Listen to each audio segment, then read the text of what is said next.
လေးတညာအိမ်မပြောပါတတိတွေရမေမေထွက်သွားခဲ့ညရှိကြခဲ့ပြီဆိုပေမဲ့တတိယတိုင်းမျက်ရည်ဆိုမေမေသာရှိနေသေးအခုချိန်ဆိုမြတ်တာတွေလောက်တောင်များရနေမလို့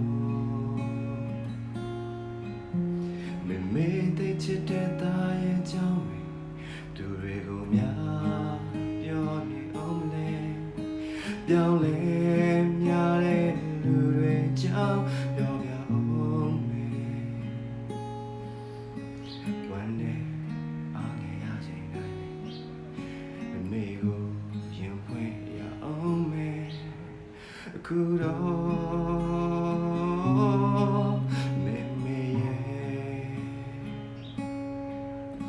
အခုတော့မေမေရဲ့နောက်ဆုံးပြောသွားတဲ့စကားကိုမေ့မြဘူးဒီလိုမျိုးဆုံးတဲ့မသိခဲ့လို့နာမလေးမရှိခဲ့ဘူးလေနောက်ဆုံး